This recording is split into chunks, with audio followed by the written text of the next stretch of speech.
The battle for the White House. With days to go before the crucial Iowa caucuses, the Democratic candidates for president square off in a final debate in Des Moines and focus on the issues that matter most to America's minorities: the economy, health care, immigration.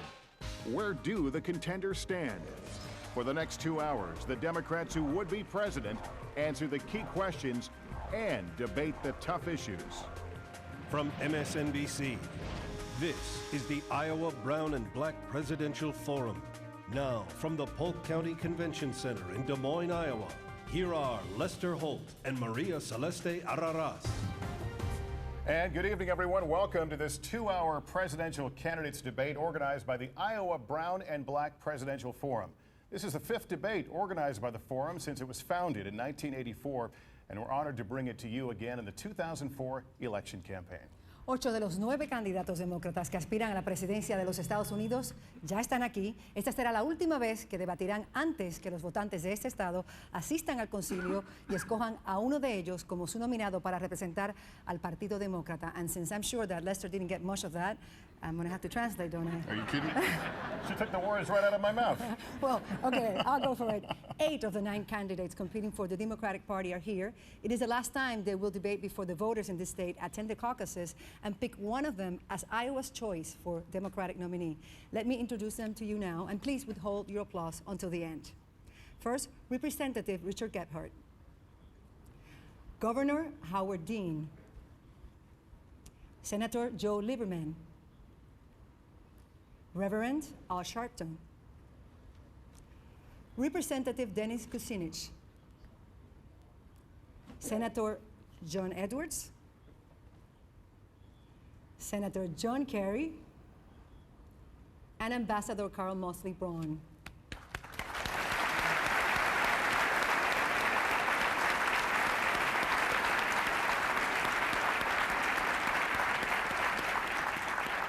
We'd like to point out that General Wesley Clark did not accept an invitation to participate in this debate. Now, a few words about our format tonight. Agreed to by all the candidates, the position of the candidates on the stage was decided in a random draw. The candidates will have 60 seconds to answer questions and 30 seconds for a rebuttal or follow-up at the moderator's discretion. Also, each of the candidates will be invited to ask one question of a fellow candidate on any subject at some point during the debate. And during the debate, we will also take questions from a group of distinguished African American and Latino leaders brought together by the organizers of tonight's debate, who we would like to acknowledge: the co-chairs of the Iowa Brown and Black Presidential Forum, Mary Campos and Wayne Ford.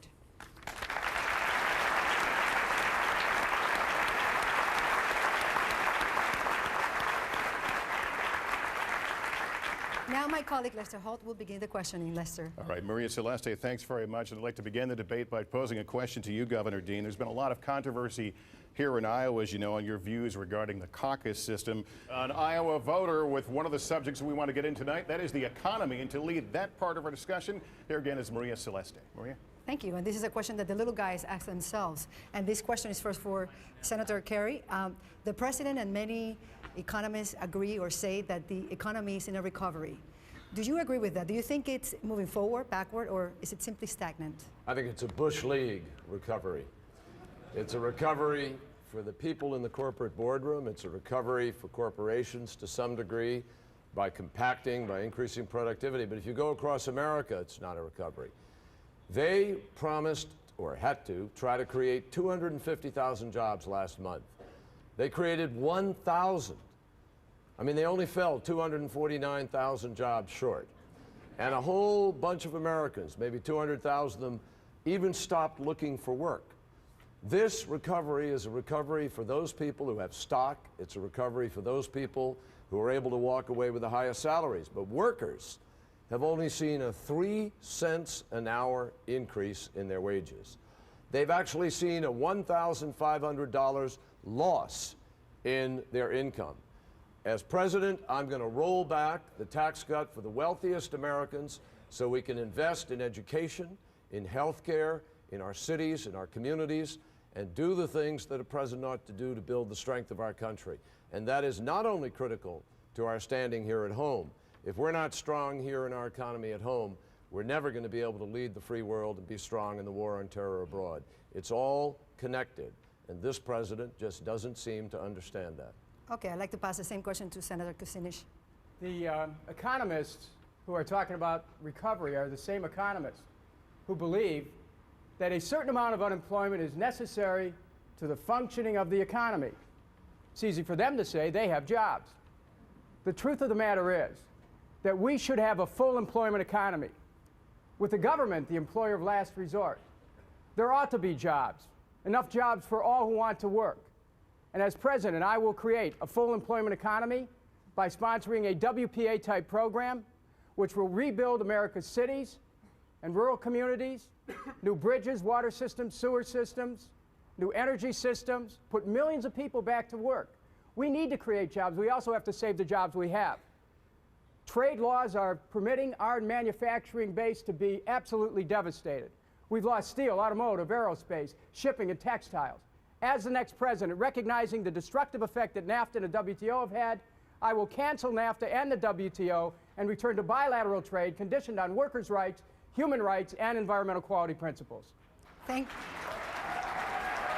you, Senator Kucinich. And I'd like to pass on my next question to Representative Gephardt. Even though all of you have talked about budget balance as a goal, I want to talk about jobs. And I'd like to know, in your opinion, what is the correct number of unemployment, an acceptable number of unemployment? Please give me your target number, and what would you do, and how long would it take you to achieve it?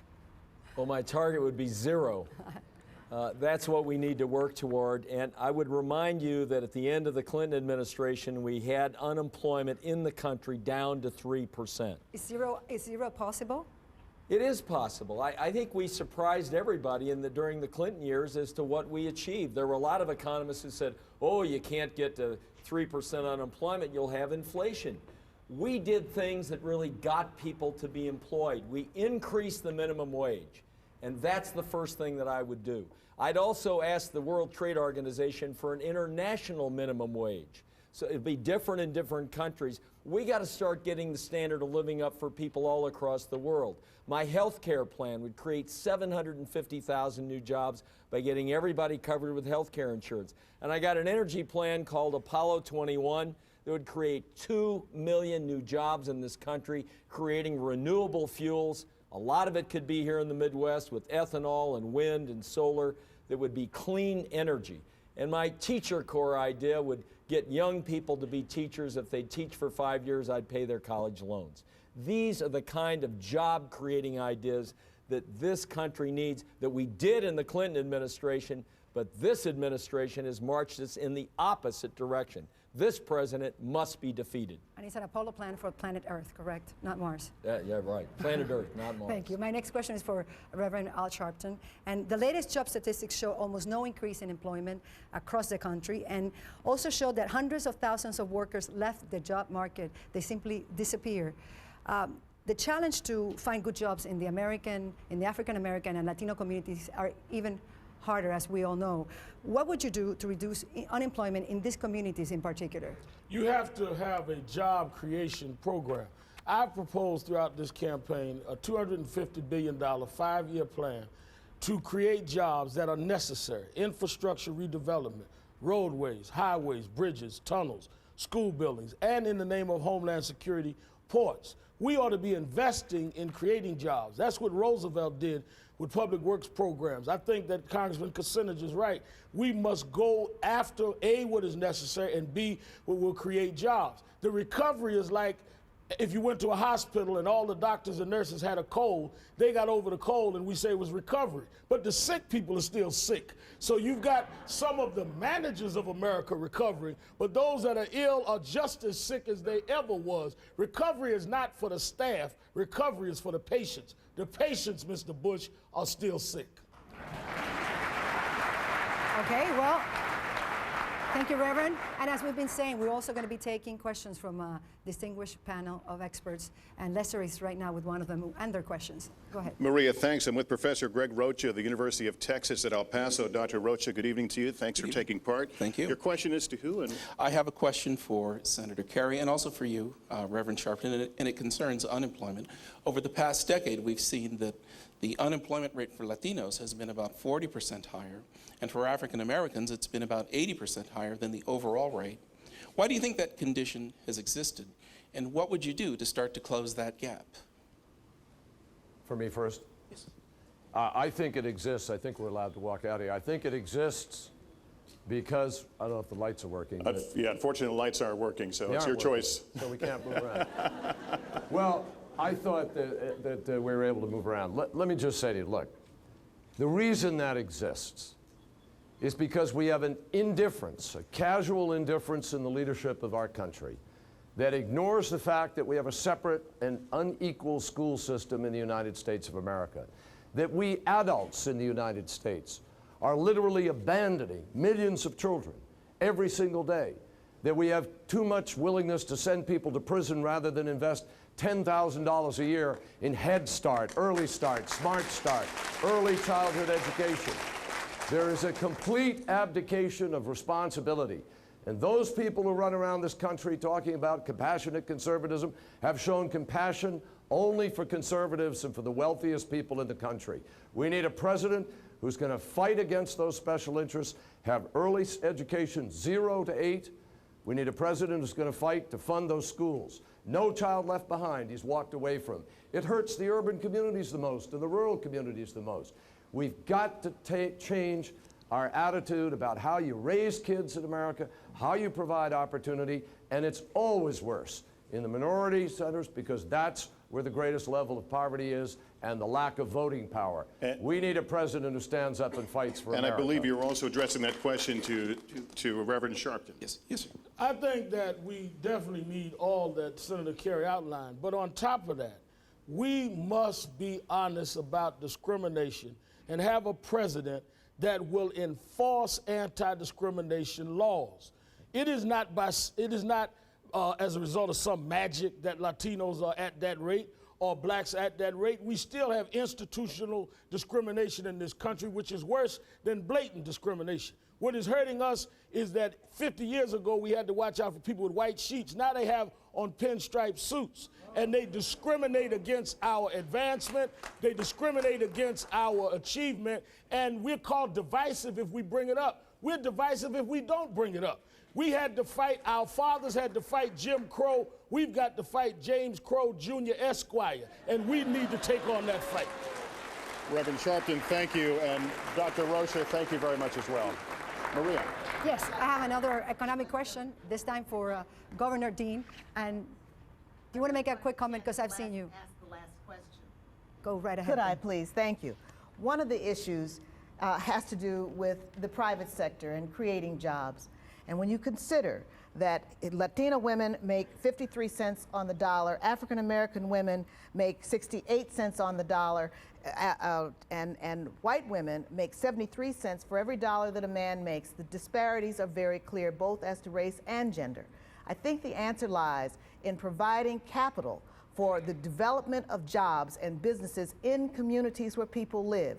Because if you if you give someone the ability to create a business, provide equity capital, give people the ability to begin to create those businesses that will help lift up communities, that will go a long way to solving the endemic problem of institutional racism, of discrimination, and of the lack of jobs in African American and Hispanic communities.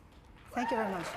I had to make that exception because you're the other lady in red in the room. Thank you. Okay, Governor Dean, despite your desire to roll back all the Bush tax cuts, you recently said you will roll out your own tax fairness plan, including some kind of payroll tax cut. When will your plan be ready, and will your middle-class tax relief be immediate? The first priority is to balance the budget. We've got to do that. No Republican has balanced the budget in 34 years in this country. You just can't trust Republicans with your money anymore. Secondly, in order to do that, you've got to roll back the Bush tax cut. Now, 60% of us got a $304 tax cut. If you make $1 million, you got a $112,000 tax cut. But people's college tuition has gone up more than $304. People's property taxes have gone up more than $304 because the president cut fire and police, wouldn't fund special education, wouldn't fund No Child Left Behind. People's health care payments have gone up because this president cut 500,000 children off health care in the last 2 years. or nearly 1 million adults off health care. So somebody has to pay for that. It's our insurance companies who then pass it along to us. There was no middle-class tax cut in this country. So let me interrupt you 1 second. Would you wait then till you balance your budget to then go ahead with the middle That's right. class The budget? first priority is balancing the budget. And what we will do is lay out a plan to balance the budget and include some sort of plan to increase corporate taxes, just as Joe Lieberman has suggested, because corporate taxes are now at the lowest level since 1934, which means the rest of us are paying the rest of the tax burden, and that's not fair. You know, the truth is, we ought to go back to Bill Clinton's taxes, because most people in America would gladly pay the taxes we paid when Bill Clinton was president, if only we could have the same economy we had when Bill Clinton was president. You want to react to that, Kucinich? I think the tax cuts that are going to the people in the top brackets are the ones that ought to be canceled. We need to remember the working families still need a relief, earned income tax credit and other tax relief. But the thing that I am wondering about is how in the world can Governor Dean take the position that he's going to balance the budget, but he said repeatedly that he won't touch Pentagon spending. You know, this is a chart here. Half the discretionary budget of the United States goes for the Pentagon. Now, if you're going to balance the budget and you're not going to touch the Pentagon and you're going to keep a war in Iraq going for a few years, that means you're going to cut, as the president's doing, funds for veterans, housing, health care, education. So I'm saying the solution is get out of Iraq, cut the bloated Pentagon budget by 15%, and stop the tax cuts that are going to the wealthy. That will be the way that we can help our economy. Governor Dean, you have a 30-second rebuttal time. Let me talk about the Pentagon budget and why I will not cut the Pentagon budget should I become President of the United States. There are some things I won't do. We will not build tactical battlefield nuclear weapons because we don't need them and they're useless against terrorists. We will not build a national missile defense system until we do the research so it works. But there are an enormous number of needs in defense that aren't getting met. Special operations, that's an anti-terrorist task force. We need more of those. Human intelligence, cyber intelligence. Soldiers aren't paid properly. The President of the United States tried to cut combat pay for our troops in Iraq. Even the right-wing Congress wouldn't let him do that. So in good conscience, and at a time when this president is not making us safe, we're not inspecting the cargo containers that come into this country every day, we're not buying the enriched uranium stocks that we're allowed to buy from the former Soviet Union under cooperative threat reduction agreements. This president is not keeping us safe. What I will do is leave the Pentagon budget alone. We don't have to have these enormous we don't have to have the enormous increases that he wants, but we do have to make America safe, and we can't do it by cutting the Pentagon budget. Okay, Governor Dean, thank you. And obviously you didn't convince Representative Kucinich because he's still holding his paper up, but that's part of the deal. I want to go now to the candidate-to-candidate questions, and this is your turn, Representative Gephardt, to ask any question to whoever you choose in the panel. Well, Howard, I heard your answer on the middle-class tax cut and on Social Security. You know, early in the year, you and I agreed that we ought to get rid of the Bush tax cuts, that they haven't worked, and I still agree with that. We both said that we shouldn't do anything that would hurt Social Security. In the last few days, I understand, and maybe you're not, but you were talking about a payroll or a Social Security tax cut. And my worry about that is that it would undermine Social Security. Have you decided that that's what we ought to do? I think cutting the payroll taxes is not a bad idea. It's certainly something we're going to look at.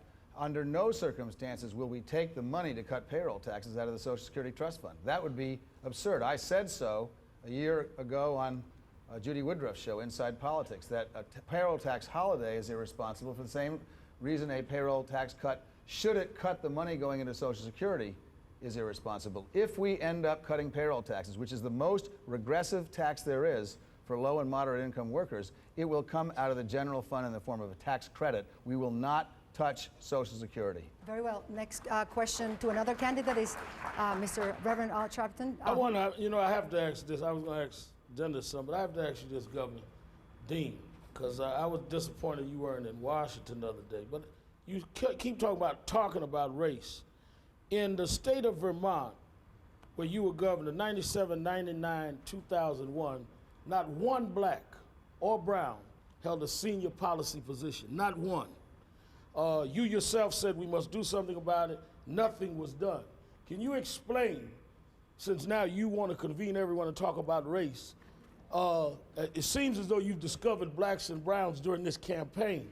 How you can explain not one black or brown working for your administration as governor? Well, I'd beg to differ with your statistics. This is according to your paper in Vermont, Associated Press, and the Center for Women in Government. Well, perhaps you ought not to believe everything in the So you're saying Associated they're Press. incorrect? We do have African American and Latino workers in state government. No, I said under your administration, you have a senior member of your cabinet that was black or brown. We had a senior member of my staff on my your fifth cabinet. floor. No, we did not. Okay, There were none of the 6 not- members. Then you need to let me talk to you about race in this country. Well, let me just say one thing, which I've said before, but I'll say it again. If the percentage of African Americans in your state was any indication of what your views on race were, then Trent Lott would be Martin Luther King. But I don't think that answers the question. I think if you're talking about, if you want to lecture people on race, you ought to have the background and track record in order to do that. And I think that clearly, governors import talent, governors reach all over the country to make sure they have diversity. And I think that while I respect the fact you brought race into this campaign, you ought to talk freely and openly about whether you went out of the box to try to do something about race in your home state and have experience with working with blacks and browns at peer level, not as just friends you might have had in college. Reverend Sharpton, let me pass on now. I'm going to pass on real quick to Senator Edwards, who's been very anxious to make a comment for a while. And obviously you must have something very important to say, so go for it. This is your moment. Thank you very much. First of all, one of the things that people are concerned about politicians in general and people who are running for president, is that they don't just talk the talk, as the Reverend just talked about, but they've fought for these things and stood for these things and been consistent and been straight with people and not changed their position. How many times have the people of Iowa had people run for president, come into their house, promise them something, they never come back, and then they don't do what they're going to say, right? Have you heard that before? It happens over and over and over, and politicians change their position when the election's coming. Here's the problem. Race is a defining issue in America today. It didn't start when this campaign began in January. It's been true forever. And we have enormous work to do on race. The second thing is, all these discussions about tax cuts and which tax cut, it ignores the bigger picture of what's happening in America today. We've had a sea change in this country in the last 20 years. 20 years ago, most working families, middle-class families, were financially secure, they were saving money, they felt good about their future. That's all changed. Today, these families are saving nothing. They are going into debt. They are one medical problem or financial problem from going off the cliff. We have to help them with all these problems, Dick. We have to help them with their health care. We have to help them by giving them some financial security, specifically helping them to save and be able to invest. But my point is, we can't put these things in boxes. Families out there who are struggling, they don't think about these things in boxes. They need help with all these things. They need health care, but they also need financial security. Yes or no answer real quick. Yes. Does that mean that if you were president, you will come to Iowa many times after? Yes, ma'am. Okay. Absolutely. And I'd like to get a rebuttal from Representative Gephardt real quick. I just wanted to say that on this question of access to capital, I think this is the key question in helping minorities be able to have the same opportunity as everyone else. And one of my proposals that I'm very interested in is changing the percentage of federal contracts that go to minority contracts from 5 to 10%.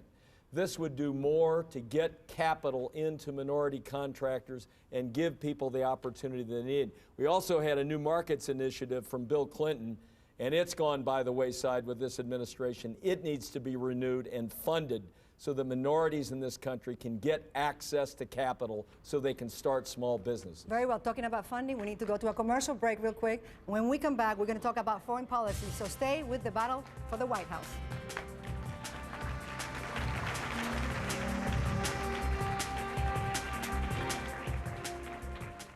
From MSNBC, this is the Iowa Brown and Black Presidential Forum. Here again, Lester Holt and Maria Celeste Araras. And welcome back, everyone. Our questioning now continues with Maria. Thank you, Lester. And we're going to start addressing Reverend Al Sharpton, who is apparently very upset at the fact that he didn't get to answer or have a rebuttal for something that Governor Dean said before, and during the commercial break he expressed so. So this is your chance. What I wanted to say is that the governor talks about his endorsement. I think all of us will endorse whoever wins. The question, though, is that as we pursue that, we must be open with our record. I don't question your commitment. I ask you to account for your record. And you, and as you say, your defender can say what they want. I have a right to do that as anyone else. And to talk about just endorsements rather than answer our record, I don't think answers the question. I could bring all kind of endorsers here, from Congressman Ed Towns to Johnny Cochran. I think you only need co-signers if your credit is bad. Okay, well. All right, now, if you allow me, we're going to change the subject now to immigration, and you're all going to be very happy because this is a question to all of you. And you're all going to be very happy because it's one of those questions that you get to answer raising your hand if it's an affirmative answer. As you know, many illegal immigrants come into this country and they get started in America as domestic workers or day laborers.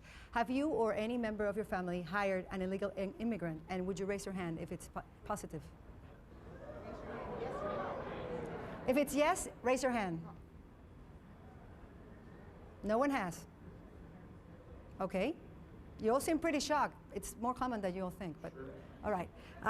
Okay, let's go on to the next question because there's other questions. Governor Dean, thousands of Hispanic soldiers risk their lives for this country and are not U.S. citizens. As president, would you automatically grant citizenship to any immigrant who serves in combat on behalf of the United States? You have to be a little bit careful about how you do that, because otherwise you'll have a disproportionate number of people who are Hispanic joining the Army simply to do that. But the basic answer, the direction of your question is the right one. The answer is going to end up being yes, one way or the other. Let me interrupt you 1 second. There's a lot of Hispanics that join the Army regardless because Puerto Ricans are naturally born citizens and they still join. One of the most unfortunate things I think that happened in the Iraq War was a young man who was Hispanic, who was an immigrant, who got killed, who was then got his citizenship given to him after he had arrived home in a casket. That is the wrong thing to do. So my attitude is if you join the Army, yes, it should give you an absolute path to earned legalization or to citizenship. But if you simply, what I want, the answer is basically yes, but here's why I'm sort of jumping around a little bit. If you simply say that, then my concern is that the Army becomes the haven for people who are struggling to get by because they happen to be Hispanic. Is the only way to become a United States citizen. We don't want to force Hispanic citizens into that position. So the answer is if you serve America, yes, you ought to get citizenship, but we have to be very careful just exactly how we offer that so we don't have an unfair, disproportionate effect on the Hispanics in this country who are not citizens. Kucinich, could you please, Representative Kucinich, please answer. I'm glad that Governor Dean clarified that because I don't think that first of all, that we all agree that people ought to have citizenship if they serve this country. We also ought to agree that there ought to be amnesty for anyone who's been working in this country and would otherwise be denied rights. The third thing we ought to talk about is that how the Bush administration's program that they just announced is really a program for indentured servitude. Because what they're talking about is locking people into control by corporations, and then if they don't go along with a program which is generally anti-union, low wages, they can get deported. We need to be better than that as an American country. We need to remember that we are a nation of immigrants. And as a nation of immigrants, we must always hold the promise of people coming into this country and pursuing their dream. You know, the Statue of Liberty, the poem at the base didn't say, give me your tired, your poor, and we will fingerprint them, we will take their picture, and then we will deport them after we're finished getting their work. Thank you very much. We're going to go now. We have Lester now on the floor with another question from our distinguished panel of guests. Maria, thank you. I'm with Rebecca Verhelgeron, the Secretary of State of New Mexico. Madam Secretary, thank you for being here. Your question is to who regarding immigration? Thank you. Actually, Lester, I have two questions. My first has to do with immigration, and my second one has to do with, obviously, the issue that Senator Lieberman brought up with the Help America Vote Act. While immigration... I'm sorry, who are you addressing this one to? Well, my first question will go to Congressman Gephardt and Senator Lieberman. While immigration experts estimate that there are between 6 and 8 million legal permanent residents eligible to become citizens of the United States, they also estimate that less than half of them will seek to become citizens. When asked why they have not begun the naturalization process, a majority of immigrants said they had heard too many horror stories about the bureaucratic process as well as the skyrocketing application fees. If elected president, what will you do to encourage those who are eligible to apply for citizenship and ensure that those who seek to apply for citizenship are receiving quality customer service and being treated fairly? Congressman Gephardt, you first, and then Senator. This is a very, very important issue. About 8 years ago, a lot of us in the House, in the Hispanic caucus, the Black caucus, tried to address this question, and we tried to get reform in the Immigration Service. And when the Republicans came back in, they took out all the reforms. The Immigration Service has been a mess. They do not process these applications quickly. It's a long, long process that takes far too long than it should, and it needs to be reformed. And we need to make people welcome in this country. If people are applying to be citizens, they needed to be treated as customers, and it needs to be an expedited process. There are people that wait 3 years to go through the process. It's a disaster, and when I'm president, we will reform it and we will change it. Senator Lieberman. Thank you very much. This question of immigration is more than an issue to me. I consider it a very personal matter. My grandparents were immigrants. I grew up with my grandmother who was an immigrant. My wife herself is an immigrant. So immigration to me is what America is all about. And the immigration system in our country today is broken. George W. Bush has pulled a bait and switch with this latest proposal. It is an election year conversion. He did it in 2000, didn't do anything for 3 years, and in 2004 comes in with a proposal that basically says to undocumented immigrants, come on, we'll give you a temporary work permit, then we're going to send you back to the country you came from, and you got to try to get back in. Well, who's going to come out of the shadows for that reason? I went to Nogales in Arizona earlier in the year.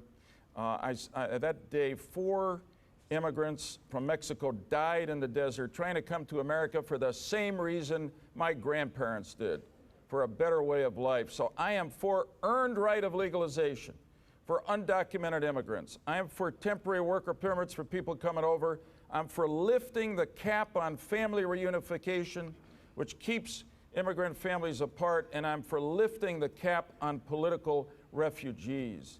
We're one nation under God, individual liberty and justice for all. And that means making sure that our immigrants, new Americans, are treated fairly. And Madam Secretary, you have one more question. Yes, you can address do. it just to one member of our panel. Well, actually, these are directed to 2 people, if you don't mind, because this is very crucial. Senator Edwards and Senator Kerry. On the Help America Vote Act, Congress last year passed the Help America Vote Act, a bill designed to address the electoral problems that arose from the 2000 presidential election. While the states have the responsibility of implementing many of the provisions of the bill, the federal government has a key oversight and financial role to play in 2005 and beyond. Secretaries of states, state legislators, and elections officials across the country have already complained that many of the provisions of HAVA are unfunded mandates. What will you do as president to assure elections officials that the federal government is committed to making the Help America Vote Act work as Congress intended? Senator Edwards and then Senator Kerry. Cite the letter, John. What I'll do as president is, first of all, fund the legislation, and second, make sure that every single person in America gets a chance to be on a voter registration roll and that they get a chance to vote, no matter what the level of the community that they live in. Because we know what's happening here. President Bush has figured out, he had to go along with election reform. He didn't have any choice about that because he got dragged kicking and screaming to that. But he knows if this bill is funded, we're going to have people, particularly in poor areas, poor voting districts, all over America, who actually get a chance to exercise their right in this democracy. And I think he's got a pretty good idea of who they're going to vote for, don't you? So that it is critically important that we make the changes that need to be made to make sure everybody gets an opportunity to both register and vote, and we don't have happen what happened in Florida in 2000. Senator Kerry, your response to that question? Thank you, Madam Secretary. I should thank you for letting me get back in the debate. I appreciate it. I will not only do what John has said, but I'm not going to wait until I'm president When I'm the nominee of the party, I intend to put together a legal team across this country. And we are going to pre-challenge some of these automatic machines, the Diebold machines, where there have already been problems. And we're going to pre-challenge and have a team across this country who are focused on those particular areas of the country where they are notorious about switching addresses, telling people they're not registered, intimidating people, and we will have the strongest democracy poll-watching effort in the history of this country so that every vote is counted so I can become President of the United States. Thank you, Senator. Senator Kerry, thank you. Secretary of State Haley Brown, thank you very much for your question. I had a little time left. I want to just finish. I disagree completely with what Howard Dean has said about the military. I said at the debate that we had in Arizona, there are 37,000 people serving in the services today who are legal immigrants. Legal. They go into the military already to do better and to gain a foothold on citizenship in America. And I think, because it's a volunteer army, and there are already standards about who gets in and who doesn't, that anybody who serves the United States of America who is a legal immigrant ought to get automatic citizenship immediately. Period. End of issue. Okay, thank you very much. We're going to let Governor Dean respond briefly. I think that's a fine idea. I just want to make sure that it's fair when it happens. Look, I think that people who have already proved that they can be good citizens ought to be good citizens. The concern I have, John, is not a fundamental philosophical concern. The concern I have is I don't want Hispanic kids choosing to go to Iraq in order simply to gain citizenship, and that's what we have to be careful of when we do it. I think there's not a fundamental philosophical difference between us. I just want to be very careful about how we do this so we don't get a flood of desperate kids coming into the military and ending up in Iraq simply to get American citizenship. Can I say something? Excuse me. I'm going to make a comment about this as a Puerto Rican because there's a lot of Puerto Ricans that are naturally born citizens of the United States, and they join the Army because they want to. I just want to make that clarification. Anyway, I'm going to continue with the next question. In the United States, illegal immigrants are forbidden to obtain driver's license, yet they do drive, millions of them every day. That is a reality. And because they don't have a license, they're unable to get car insurance, for example. But that's not just it. They also have all kinds of things and problems that ordinary citizens, American citizens, take for granted, and they cannot do it, like, for example, cash a check.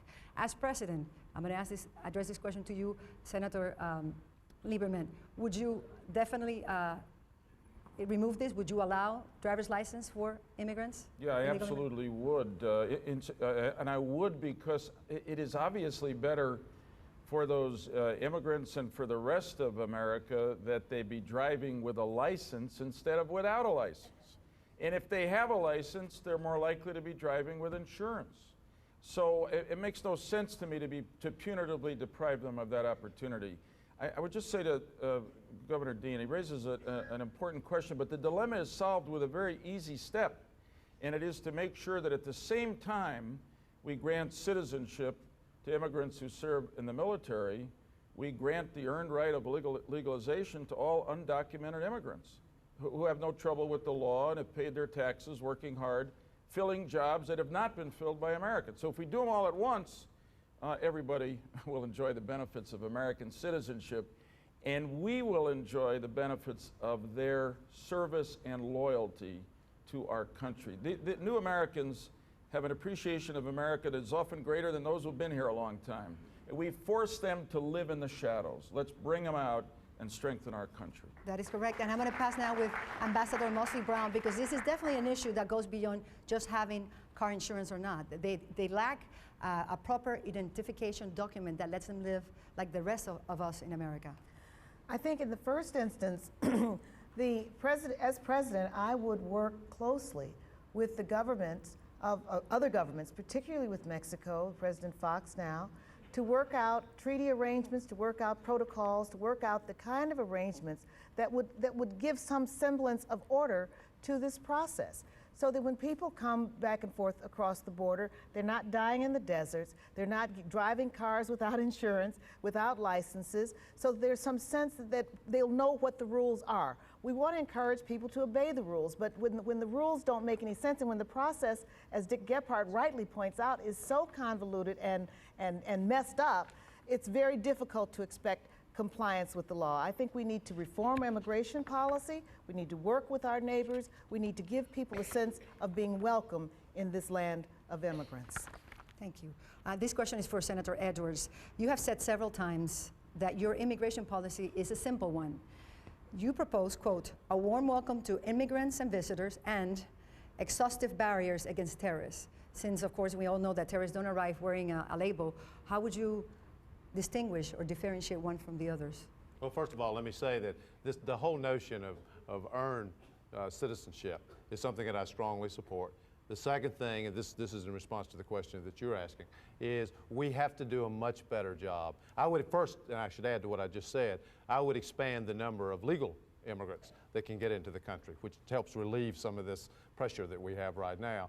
And third, and this was mentioned in passing by someone just a minute ago, but what's happened with this president is our relationship with Mexico and President Fox is in the worst shape that we can imagine. And the result of that is we don't have the kind of security along our southern border that we need.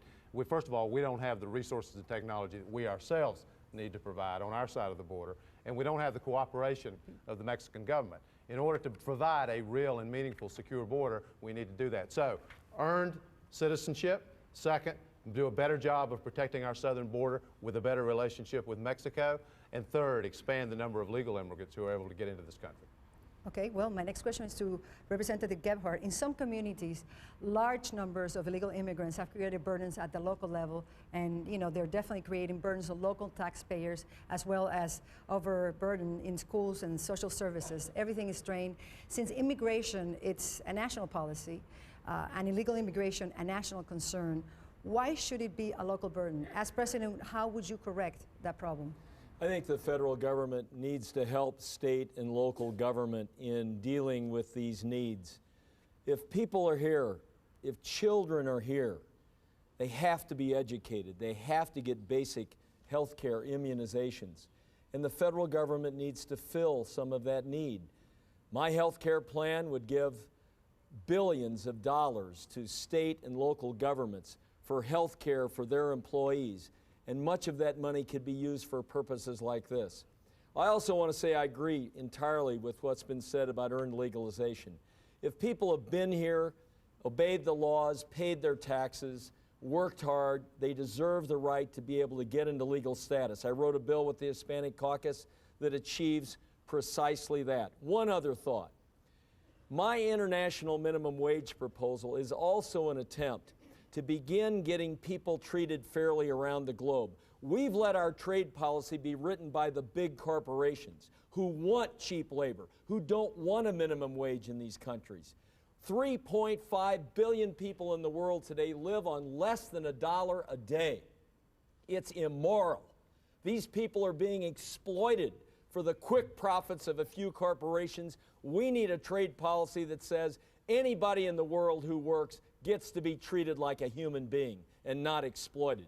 Thank you for your response. We're going to take a break and come back from Des Moines and the battle for the White House in a second.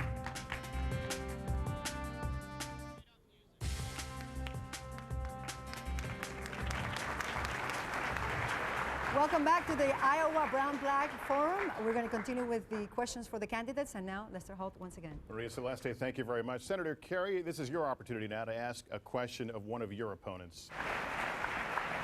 Thank you, Ambassador, and thanks to all the candidates that have participated in this debate. We hope that this event helped throw light into the people of Iowa and into everybody that is going to vote in the United States so that they can make the best choice at the time they had to cast their votes because they got to know you a little bit better. And we certainly want to thank the folks at the Iowa Brown-Black Forum for organizing this event tonight and our wonderful audience as well. Thank you so much for being a part of this tonight. And Maria Celeste Aranas, not only can I pronounce your name, but it's been a real pleasure to work with you as well. Thank you, Lester Holt. I hope it repeats again. Okay. And we will see you again. The next debate on MSNBC, January 29th from South Carolina, anchored by NBC's Tom Brokaw. For Maria Celeste Aranas, I'm Lester Holt. So long, everyone. You know how to say my last name, but not his name? I can't say Brokaw, but I can say Maria Celeste Aranas. So long, everybody. Thank you.